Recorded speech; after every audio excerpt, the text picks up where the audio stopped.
Good morning बच्चों। जो career मंत्रा institute है उसका अब शुरू होने वाला है प्लेटफॉर्म जो कि ऑनलाइन होगा, है ना। ऑफलाइन प्लेटफॉर्म पे तो ये चल ही रहा था, साथ साथ में अब ऑनलाइन भी चलेगा। लेकिन अभी फ़िलहाल जो ऑफलाइन सिस्टम है, ऑफलाइन प्लेटफॉर्म है, वो आपका भी बंद चल रहा है। तो जिस कारण से ये ऑनलाइन भी अब व्यवस्था की जा रही है। तो ऑनलाइन में आप लोग को दो तरह से देखने को मिलेगा, एक तो ऐप्स के द्वारा मिलेगा और दूसरी बात ये है कि आपको यूट्यूब पे भी देखने को मिलेगा। तो हम बात कर रहे हैं जो बच्चे 10th क्लास से 11th में आए हैं उन लोगों के लिए। अभी ये क्लास जो चल रहा है इंट्रोडक्शन क्लास है और इसमें बस हम लोग 11th क्लास के बच्चों के लिए ही बात करेंगे, है ना।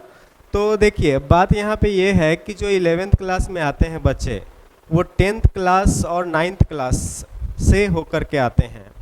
तो जो अगर अच्छे से 9th क्लास पढ़े हुए होते हैं और 10th क्लास अच्छे से पढ़े हुए होते हैं, उनका तो साइंस मिला जुला करके ठीक ठाक रहता है। तो इसमें हम लोग ये देखेंगे कि कुछ बातें ऐसे हैं जो कि आप लोग को ध्यान में रखना है कि जब हम 10th क्लास से 11th में आए हैं तो कुछ टॉपिक हैं जो कि जानना ज़रूरी है।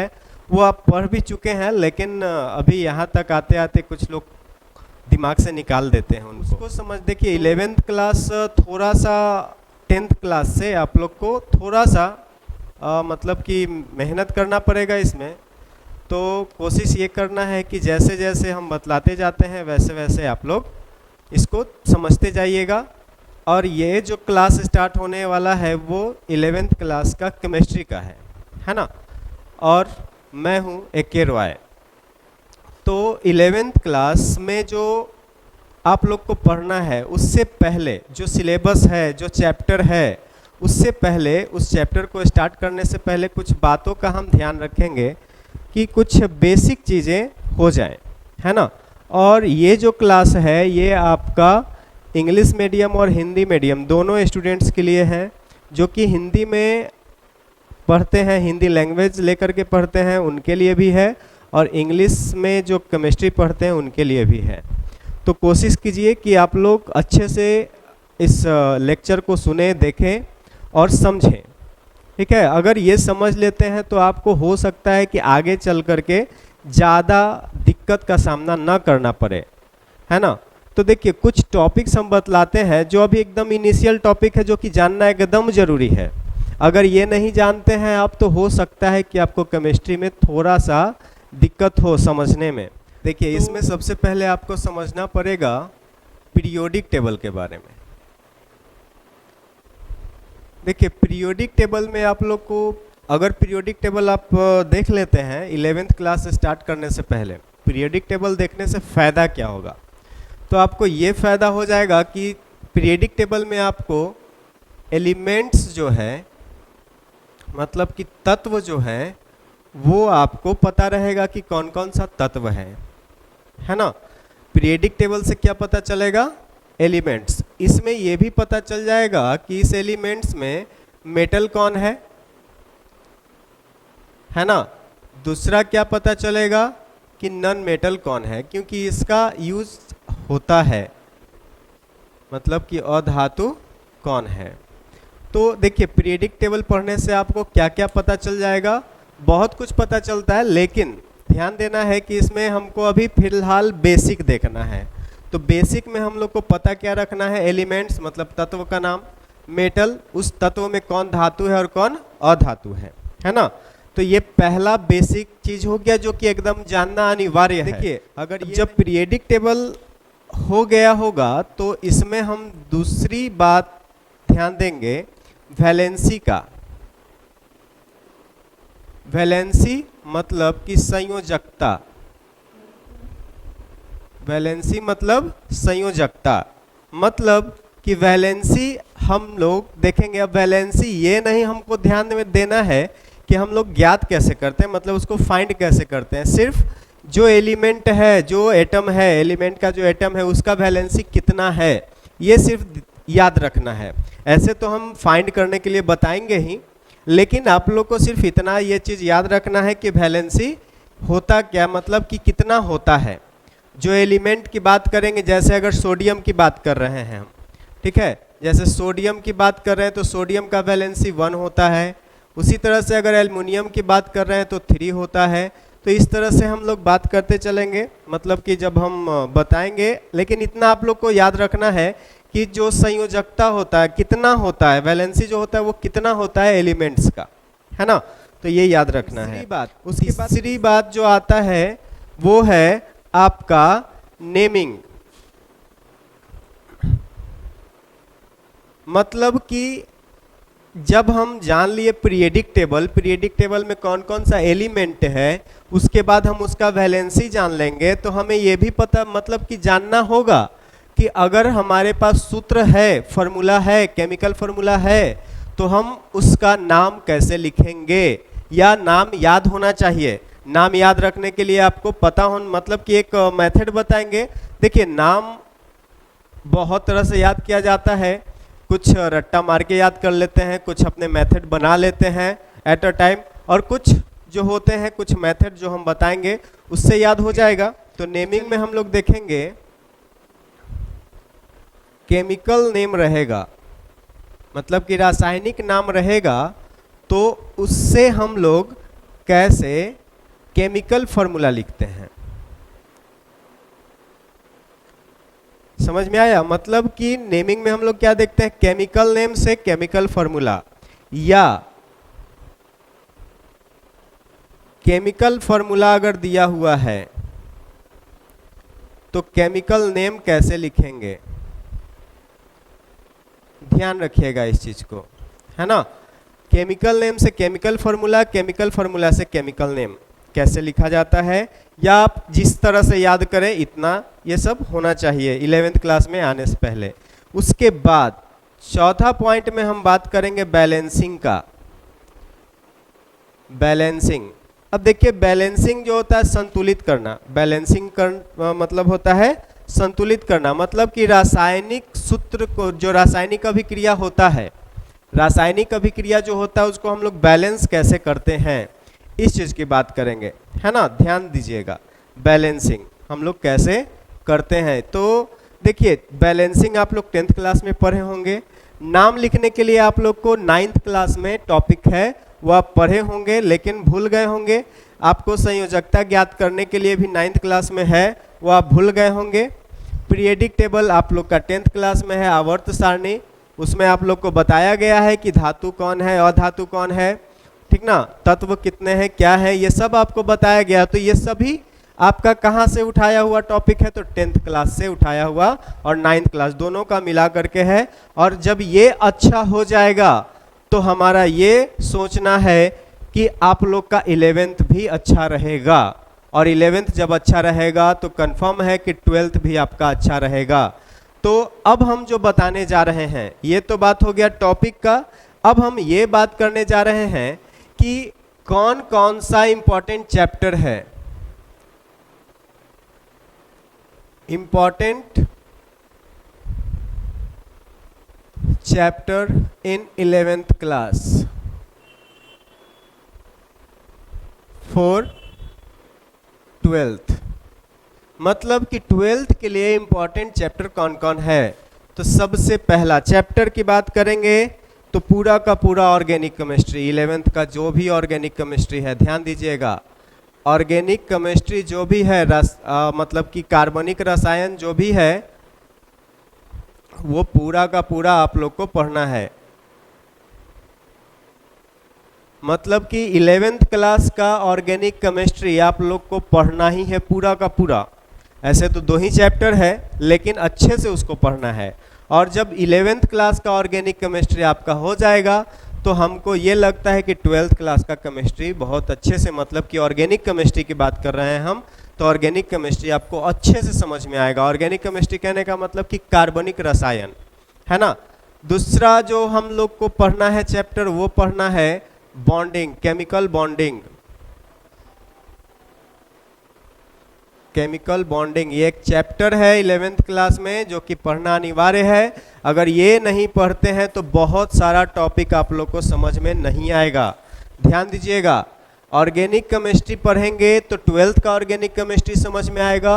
अब क्वेश्चन ये उठता है कि सर ट्वेल्थ का केमिस्ट्री हम लोग क्यों पढ़ेंगे ज़्यादा अच्छे से? हमारा आंसर यही होगा कि आप लोग का सबसे ज़्यादा मार्क्स जो उठाया जाता है वो आपका ट्वेल्थ के ऑर्गेनिक केमिस्ट्री से ही उठाया जाता है। तो कोशिश कीजिएगा कि 11th का ऑर्गेनिक केमिस्ट्री अच्छा हो जाए तो ट्वेल्थ का ऑर्गेनिक केमिस्ट्री में कोई दिक्कत नहीं होगा, और ट्वेल्थ के ऑर्गेनिक केमिस्ट्री में दिक्कत नहीं होगा तो जब फाइनल एग्जाम दीजिएगा तो उसमें केमिस्ट्री में अच्छा मार्क्स आने का चांसेज रहेगा। उसके बाद हम बात कर रहे हैं केमिकल बॉन्डिंग। केमिकल बॉन्डिंग आपका इनऑर्गेनिक में भी काम करेगा, फिजिकल में भी काम करेगा, मतलब फिजिकल केमिस्ट्री में भी काम करेगा, इनऑर्गेनिक केमिस्ट्री में भी काम करेगा और ऑर्गेनिक में भी काम करेगा। तो ये एक ऐसा चैप्टर है जो कि जानना बेहद ज़रूरी है ना। तो ये दो चैप्टर ऐसा है जो कि एकदम जानना ज़रूरी है। इसके बाद और भी चैप्टर है, जैसे कि हम बात कर ले रहे हैं पीरियोडिक टेबल की। पीरियोडिक टेबल 11th क्लास का महत्वपूर्ण चैप्टर है। अब बात यहाँ पे ये है कि सर 10th क्लास में तो हम पीरियोडिक टेबल पढ़े ही हैं, आवर्त सारणी पढ़े ही हैं, तो 11th क्लास में क्या पढ़ना जरूरी है? हाँ, तो जरूरी है, क्योंकि आप लोग को यहीं से पता चलेगा कि जो पीरियोडिक टेबल है, पीरियोडिक टेबल आप लोग 10th क्लास में पढ़े होंगे कि इसको ब्लॉक में बांटा गया है, SPDF। तो SPDF में जो ब्लॉक में बांटा गया है तो आप लोग को वहाँ पे ये भी बताया गया होगा वर्ग और आवर्त, मतलब कि उसमें पीरियड और ग्रुप बताया गया होगा। तो पीरियड और ग्रुप में जो प्रॉपर्टीज होता है वो कुछ हद तक वहाँ पे नहीं क्लियर किया जाता है, और वो चीज़ क्लियर होता है कहाँ पर? 11th क्लास में क्लियर होता है। जब 11th क्लास में आपका पीरियडिक टेबल जब अच्छे से हो जाएगा तो इससे रिलेटेड जो चैप्टर है वो आप देख लीजिए। 11th क्लास का S ब्लॉक, 11th क्लास का P ब्लॉक, 12th क्लास का P ब्लॉक, ये 11th क्लास का है, ध्यान रखिएगा। अब जो P ब्लॉक हम देखेंगे वो है 12th क्लास का P ब्लॉक। उसके बाद है SPD, D ब्लॉक है, D ब्लॉक भी आपको पढ़ना है 12th क्लास में, है ना। उसके बाद F ब्लॉक भी पढ़ना है 12th क्लास में। तो अगर हम यहाँ पे पीरियोडिक टेबल जब अच्छे से पढ़ लेंगे, उसके आवर्त और वर्ग के गुणों के बारे में, मतलब कि ग्रुप और पीरियड के प्रॉपर्टीज के बारे में, तो आपको यहाँ पे बहुत हद तक सहायता मिलेगी, है ना। देखिए कोई भी चैप्टर हम क्यों पढ़ते हैं? क्योंकि हम अगला चैप्टर जब पढ़े तो उससे हमको फायदा, मतलब कि सहायता मिले, है ना। ऐसा नहीं कि सिर्फ हम उसमें नंबर लाने के लिए पढ़ते हैं, ऐसा नहीं है। अगले चैप्टर को समझने के लिए जो चैप्टर हम लोग पढ़ते हैं आगे पढ़ते जाते हैं। और याद रखिएगा कि केमिस्ट्री में जितने भी चैप्टर हैं एक दूसरे से कहीं ना कहीं रिलेटेड हैं, तो आपको अच्छे से सभी चैप्टर को पढ़ना भी जरूरी है, ये भी ध्यान रखिएगा। हम तो ये बता रहे हैं कि कौन कौन सा चैप्टर टॉपिक है जो कि आपको पढ़ना जरूरी है 11th क्लास में। और 11th क्लास अगर नहीं पढ़ते हैं तो आपको बहुत ज़्यादा प्रॉब्लम होने वाला है 12th क्लास में, ये आप मान करके चलिए।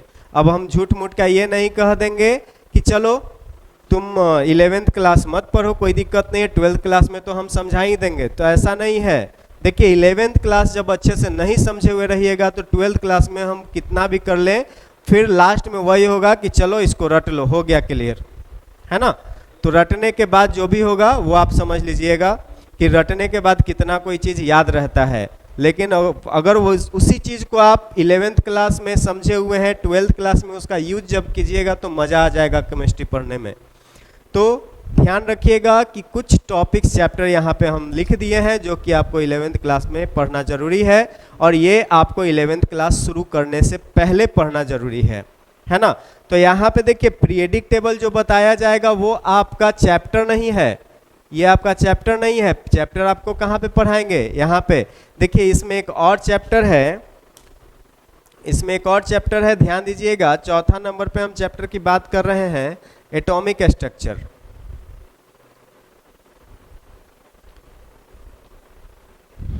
ठीक है, एटॉमिक स्ट्रक्चर। तो एटॉमिक स्ट्रक्चर भी एक महत्वपूर्ण चैप्टर है जिसमें आप लोग समझेंगे कि जो परमाणु है उसमें क्या क्या होता है, कैसे क्या होता है, उसका रेडियस क्या है, एटॉमिक रेडियस क्या है, ये सब बहुत कुछ यहाँ पे आप लोग को पढ़ने को मिलेगा। इसके बाद आपको एक और चैप्टर है, एक टॉपिक है मोल कॉन्सेप्ट। मोल कॉन्सेप्ट जो है आपको फर्स्ट चैप्टर में ही पढ़ना है, केमिस्ट्री के 11th क्लास के फर्स्ट चैप्टर में ही पढ़ना है। तो ध्यान दीजिएगा कि ये सब अच्छे से मतलब कि पढ़ें। अगर ये सब नहीं पढ़िएगा तो हो सकता है कि आगे चल करके आपको दिक्कत होगा। जैसे हम बात कर रहे हैं मोल कॉन्सेप्ट, मोल कॉन्सेप्ट जब आप पढ़िएगा तो यहाँ पे तो आपको अच्छे से समझाया जाएगा, लेकिन मतलब यहाँ पे ये समझाया जाएगा कि मोल कॉन्सेप्ट कैसे आया, क्या हुआ, इसमें कौन कौन सा फार्मूला लगता है।